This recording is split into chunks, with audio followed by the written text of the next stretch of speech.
What is up, though, Lions fans? It's your boy Chef. We are back, and you already know what time it is. It is time for the YAK Pod, episode number 39. Now, we've got a big show for you today. Obviously, the situation with Cam Sutton, there has been some movement there, and as of this recording, you guys probably have already heard about it, but we're going to go ahead and give our take on the situation and what has transpired. But before we do that, I'm going to ask you to go ahead and subscribe. Hit that button down below, smash the like button, turn on the notifications, share it with your people because it helps to get the algorithm on my side. And if you are enjoying this content, you want the algorithm on my side, just like I want the algorithm on my side. So let's go ahead and get to it. Now, Cam Sutton, as you already know, has been released by the Detroit Lions. He's been released one day after the Lions found out that he had a warrant for his arrest, and he is on the run. We believe he's on the run. And this is a very strange situation. He is a professional athlete that hasn't been heard from in 2 weeks now. And this isn't something that normally happens. So it's very strange. It's very sad. Here's the facts. We don't know much about this situation. We don't know much about the facts of the situation. All we know is we have the allegation and we have the warrant for the arrest. Thoughts and prayers go out to the victim in this situation. And we're also thinking about Cam Sutton as well, because we don't know if he's alive. I mean, that's just how it shakes out. We really don't know if the man is alive. We don't know if he snapped and he harmed himself. We don't know what caused this entire situation. So all of you that are out there rejoicing because you hated Cam Sutton as a player, and then you want to say that people are virtue signaling. Listen, man, I mean, this is just about human decency. That's all it's about. If you want to be a decent human, you can be one. If you don't want to be one, that's your prerogative. But when people are telling you to just have some decency in this entire situation, I mean, it shouldn't be a shock to the system. Taking victory laps over. Look, man, I do not like Jeff Okudah as a football player at all, and this is safe to say relevant because it is a cornerback that this is happening to. But I don't like Jeff Okudah at all as a football player. I never took a victory lap when he got injured. I never took a victory lap when he got when he tore his Achilles. I never took a victory lap when he, I believe, tore his ACL. When he injured his groin. I don't take victory laps when people are injured. You should never wish injury on any player, whether that player plays for your team or whether he plays for a different team. Why? Because these are human beings out there risking their lives or risking their health for our entertainment. And that's the thing that some of us often forget. Football, sports in general, this is entertainment for us. For them, it's their livelihood. They're making millions of dollars, and they are financially better off than probably 95% of football fans. There's some rich football fans out there. Of course, there's the owners who are much richer than the players, but they are risking their lives. They are risking their bodies for our entertainment. They're like the modern day gladiators. So when we say that they're the modern day gladiators, well, people were bloodthirsty back then. People were watching gladiators fight to the death most of the time, and they were cheering on when someone got killed. Now, have we not changed as a society? I don't know. I mean, like I said, some of this praise and rejoicing that I've seen with the Cam Sutton situation is pretty lowbrow. It's pretty lowbrow. I mean, I don't care what the man did on the field. what has happened off of the field could be tragic. Again, we don't know. He might not be alive. That's all we know, because we have not heard from him in 2 weeks. So we hope that he does turn himself in if he is alive. Now, what's going to happen if we find out in the coming days or the coming weeks or whatever that Cam Sutton has passed away? If we find out something like that, then will we still tell the same jokes? Will we still rejoice that he's not on the Lions roster anymore? I'm not sure. Some of us probably will, but I'm not going to be one of those people. And if you don't like that I'm not one of those people, that's fine. We can agree to disagree. You don't have to agree with me. I'm not trying to act holier than thou. I'm just trying to remind people about just being decent human beings. There's a lot of craziness going on in these days and times, and just being a decent human being is really all it takes. So let's go ahead and shift that discussion, and we'll talk about the implications for the Detroit Lions, and we'll talk about business things, because at the end of the day, the NFL is a business. It's an entertainment business. As I said before, these players are risking life and limb to entertain us. So when we look at the situation, Spot Track also released a tweet about the Detroit Lions' intention to void his $10 million cap hit. They will have to take on dead money, which will be carried over in 2 seasons. I think it's about $2.54 million this season and about $6.8 million next season. The Detroit Lions will most likely try to get what is called a cap rebate, just like the New England Patriots were able to do with the whole Aaron Hernandez situation, which was obviously a lot more horrendous than what's going on right now, because we don't really know, again, what has happened to Cam Sutton. It could wind up being horrendous, and we're all hoping that it doesn't wind up being horrendous. We hope that he is alive and well, and he's able to either come back and clear his name, or he's able to come and receive the punishment that he deserves for his actions.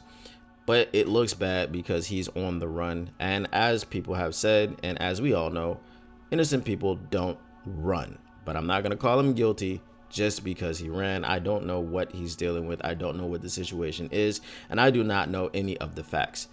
But again, onto the business situation. The Detroit Lions have cut Cam Sutton. He is not going to be on the team moving forward. The contract situation is still ongoing. Obviously, everyone knows my preference. We would love to see Stephon Gilmore join his brother, mentor the young cornerbacks, and just come in here and be a dog for us. I mean, Stephon Gilmore on one side, Carlton Davis III on the other side. That's 2 lockdown corners, because Carlton Davis has said that he will come in here and be a lockdown corner. That is what he does. He will make one side of the field unavailable. Well, guess who also does that? And we've seen a lot of evidence of him doing that is Stephon Gilmore. Stephon Gilmore and his career has gone up against the biggest name receivers, and he has won a lot of battles. So I want to see him in Detroit. Obviously, again, we talk about Brad Holmes being best player available. Brad Holmes is very bullish on BPA. He's very bullish on his strategies and his plans. And why not? Why wouldn't he be? Because they have worked. They have worked 3 years. Bad team, better team, NFC Championship team. Bad team, better team, NFC Championship game. Bad team, better team, NFC Championship game, and a quarter and a half, 2 quarters, whatever you want to say, away from the Super Bowl. 2 drop passes away from the Super Bowl, and we'll talk about that as well. So again, if Stephon Gilmore was able to come in here, it would be great. We saw that he had a pretty good season last year. Obviously, he's older. I don't necessarily believe that he's lost a step because his mental preparation is still at an extremely high level. It's more so than I think any corner that we have on our roster. Again, I've said before, he's like the 5th cornerback in the history of the NFL to win Defensive Player of the Year. Only 5. And he's the last one to do it since Deion Sanders did it in the 90s. So obviously that's a very difficult thing to do as a corner. And this is a man who has done it. This is a man who's respected around the league. This is a man who unfortunately has seemed to be cap casualties in a lot of the places that he has gone. It's kind of weird to see him bounce around to so many different teams, especially a guy that has a skill set like that. That's someone that you would want to hold on to. But I don't know what happens in negotiations and why teams decide to move on. But he is a damn good corner. So, of course, in the draft, with this situation now, if it is not addressed in free agency, which, I mean, we would think that it has to be addressed in the free agency. Xavier Howard is out there. There's still some other people out there along with Stephon Gilmore. But if it's not addressed in free agency, then we have a situation where we go into the draft and Brad Holmes is confident in what he's going to do. I already know that. But we're kind of worried. Where will corner be addressed?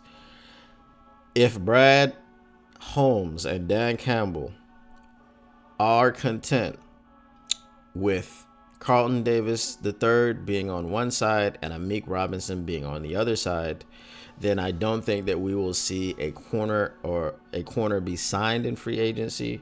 As far as someone like Stephon Gilmore, who would be looking to start, probably you'll get some depth in there. I've seen the name Adoree Jackson bandied about. He's still available. He is someone with injury concerns, so he's almost as good as on the team. But so that's what we're looking at when we're talking about how this is going to be addressed, how this is going to affect the Lions' plans going forward. We don't know what their plans were before this in free agency. We don't know if they were done adding pieces in the secondary as far as from the cornerback position. Did they just want to go with depth? Did they want to address it in the draft? Obviously, we're thinking they're going to address it in the draft, but you never know if we're talking about trading up to get players. If a trade up happens, then a trade back is going to have to happen to amass more picks in order to be able to address things like the secondary. But if they were able to get a Jared Verse in a trade up, or if he falls to the 20s, then that's really not going to be too much ammunition that they would need to trade up. They can also tap into next year's picks and things of this nature. So it's an exciting time, but it's a worrisome time, I guess. Obviously, we can't wait till the draft. We can't wait for it to get here. So all of this speculation is done. We know who they've drafted. We know who they signed in free agency. And again, remember, if they don't address cornerback with more than one pick, or if they don't get the depth at cornerback in the draft, remember that free agency is still a thing. Free agency is a thing throughout the year pretty much. So when camp comes, there's going to be camp cuts. Again, like I said before, there are going to be veterans that are waiting to sign until camp. They're waiting until camp to sign. So if you take a guy like Stephon Gilmore, maybe he doesn't want to go through training camp. Maybe he wants to wait until after training camp. or maybe he does. Maybe he sits around and waits for a deal until after the draft so that teams know what their needs are. Because again, remember, Brad Holmes is going to address needs in free agency, not so much in the draft. So this actually might not change anything. It might not change anything. The Cam Sutton situation might not alter plans in the least bit, because the plan may have been, we're good right now, let's go into the draft, see what we can get in the draft, and then after the draft, if we need to go out and sign one or two cornerbacks, we can do that because we have the cap space. So the Detroit Lions still have the 10th most cap space in the league, even with this Cam Sutton situation happening. So that is very interesting. It's very interesting to see what's going to happen. We don't know what's going to happen, but in our minds, the plans have had to change, right? But it doesn't necessarily mean that that's the case. So again, excited to see what they do in the draft and after the draft, and I just can't wait for the draft to get here. Now, segueing into our next topic, we talked about the 2 drop passes that kept us out of the Super Bowl. And those 2 drop passes are on their way to the Baltimore Ravens for a visit. So it doesn't seem, I don't know if Josh Reynolds was offered a contract to come back. I've said in the past, I wouldn't have minded him coming back because I think he would feel like he had something to prove, and that would just put a chip on his shoulder, and hopefully he would be able to go out and have a dominant season. But it looks like he's going to entertain signing somewhere else. And like I said, I'm not bullish on Josh Reynolds, you know, to the extent where I'll be bummed out if he doesn't re-sign with the Lions. If he signs somewhere else, that's fine. I mean, Dan Campbell, again, at the Combine was very high on Jameson Williams' ability to become that number 2 wide receiver.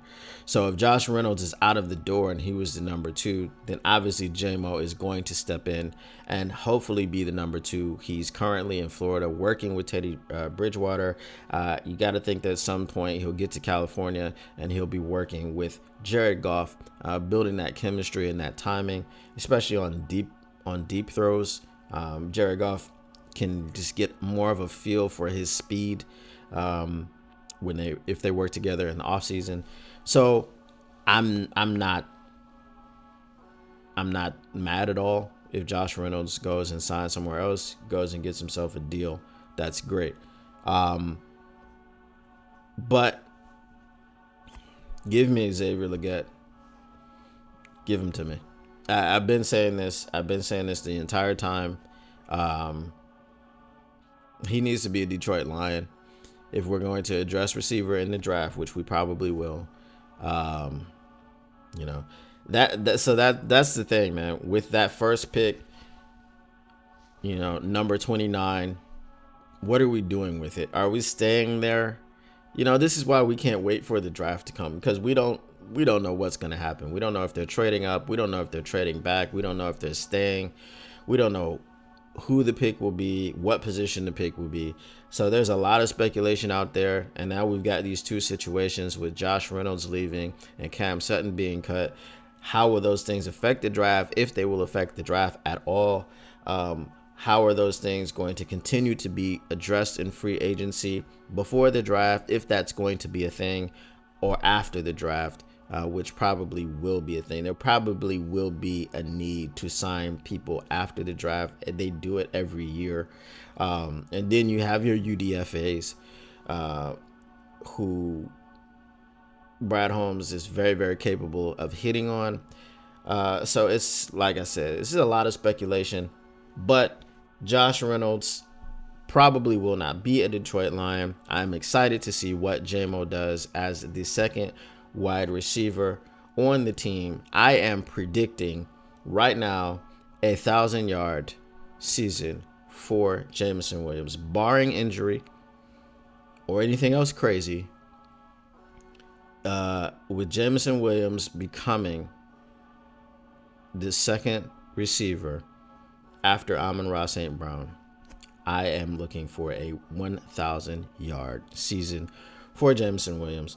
If he gets close 800-900s, I'm still calling it. No, that's my call for Jameson Williams. But anyway, guys, that is the time that we have for today.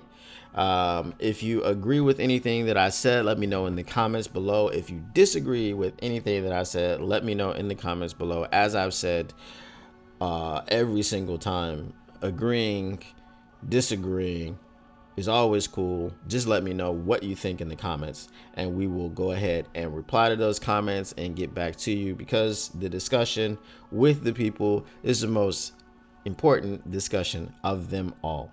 So as always, subscribe, share, smash the like button like it did something to you. And I am here every day, every weekday, Monday through Friday, 10 p.m. Eastern, unless we have any technical difficulties, which sometimes happens. But the stream, the pod, will be put out even if there is a difficulty with the technicalities. But as always, until next time, peace.